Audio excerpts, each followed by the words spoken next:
ეს კადრები გურამ დადიანიძის საქმეს თავდაყირა აყენებს. უცნობი ავტორის მიერ გადაღებული 28 წამიანი ვიდეო 2014 წლით თარიღდება. სავარაუდოდ ის სოფელ ქვემო მლეთაში იმ დროს არის გადაღებული, როცა გურამ დადიანიძის მეგობრებმა მოზარდის კვალი დაკარგეს.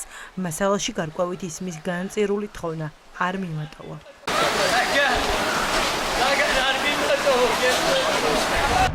12 წლის იმ მლეთაში ლომისობის დღესასწაულზე გაუჩინარებული გურამ დადიანიძის დედამ სოფიო ბაბილაშვილმა გავრცელებულ ვიდეოში დაკარგული შვილის ხმა მოიცნო. ქალი დარწმუნებულია, რომ მისი შვილი განსაცდელში იყო და დახმარებას ითხოვდა. ეს ვიდეო ჩემთვის იყო სიკვდილი. ამ ვიდეოს ნახვა რატო დატოვეს, ხო? აი ისეთი ხმა აქვს. რაღაცა თითქოს ეხვეწება, რომ აი ცუდად არის რა. მან ცემა და მან რამე არ არის, იმიტომ რომ ხალხი მიიქცევდა ყურადღებას და თვითონ გურიკა ცუდად არის ეთყობა და ვეღარ მიდის და ეხვეწება არ მიმატოთ, რომ იქ არ დარჩენილიყო.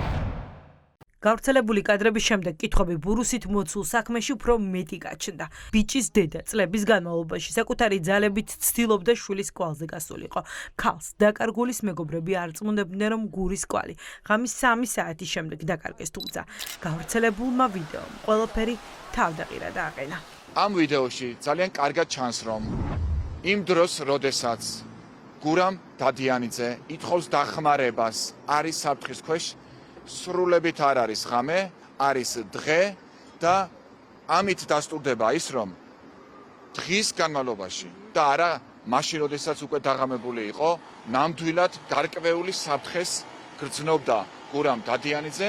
თავისთავად მოწმეები იტყუებიან.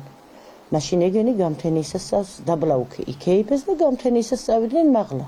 თვითონ ბავშვებმა თქვეს დაბლა დაჯდაო, მაგრამ ჩვენი მისვლის დროს ყველანი იძახდნენ წავედით მაღლა. მაღლა რაღაც მივდიოდი, არ ვიცი. ფაქტია, რომ ერთი პირი აქვთ. იმიტომ რომ ეხლა ხან ბავშვი, რომელიც დამეკონტაქტა და მითხრა, რომ მე პირადად არ დამინახია ქვაზე დამჯდარიო, იმ ბავშვმაც გადათქვა ეს ყველაფერი არ მithქვია დედისთვისო. გური დადიანიძე ლომისობის დღესასწაულზე 6 მეგობართან და მეგობრის მამასთან ერთად იყო. საგამოძიებო უწყებამ ერთი კვირის წინ მოწმეებით თავიდან დაკითხა, თუმცა ამ დრომდე გაურკვეველია, რის საფუძველზე არ ჩატარდა ჯერ კიდევ 12 წლის წინ სრულფასოვანი გამოძიება, რატომ არ მოიღეს ტელეფონები. მივიდნენ, შეეკითხნენ, როგორც 12 წელი გამოძიება მიმდინარეობდა და დააკითხეს ეს ბავშვები და გამოუშვეს. არაფერი სხვა. 12 წლის უკან ტელეფონები ბავშვებს ხო ეჭირათ? რომელიმეს ტელეფონი შემოწმებულია არა. ჩემ შვილს სურათში ტელეფონი უჭირავს. ამასობაში ტელეფონის სახში აქვს გურიკას. ვისი ტელეფონი უჭირავს არ იციან. გამოძიებელს არ შეეძლო ბავშვებისთვის ტელეფონი ჩამოერთმე და შეემოწმებინა იმ მომენტში, რაც წერდა გურიკა, ვის ემესიჯებოდა.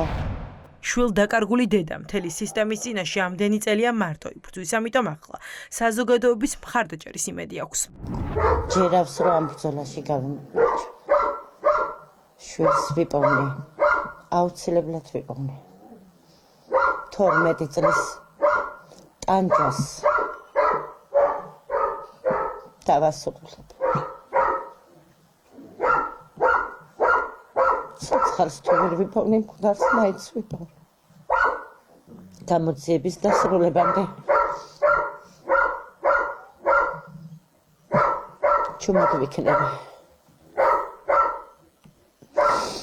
დასრულდება და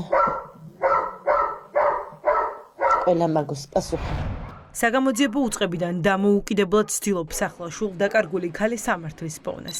გავრცელებული ვიდეოს ავტორი უკვე გამოკითხა ტარიელ კაკაბაძემ. კაკაბაძე ის უფლებადამცველია, რომელმაც წლების წინ თაროზე შემოდებული საქმის გახსნა საკუთარ თავზე აიღო. ვიდეოს ავტორი მიდასტურებს, რომ ის იმყოფებოდა ადგილზე, მიდასტურებს, რომ ის თავად იღებდა აღნიშნულ ვიდეოს და თავად დადო თავის YouTube არხზე აღნიშნული ვიდეო.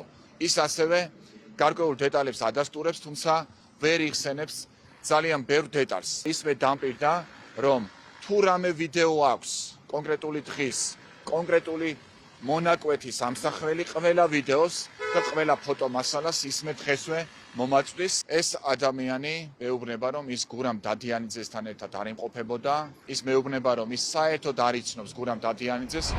12 წლის წინ გაუჩინარებული ბიჭის საქმეზე ჯერ დუმს შინაგან საქმეთა სამინისტრო. თუ ამ ვიდეო მასალაში ნამდვილად გურამ დადიანიძის ხმა ისმის ახლა, გამოძიებას მოუწევს გასცეს კითხვაზე პასუხი. როდის არის ეს მასალა გადაღებული იმ დროს, როცა გური დადიანიძე მის მეგობრებთან და მეგობრის მამასთან ერთად ტაძარში ადიოდა, თუ პირიქით ჩამოდიოდნენ. შვილდაკარგული დედა კი დამოუკიდებლად გეგმავს ჩანაწერზე ექსპერტიზის ჩატარებას.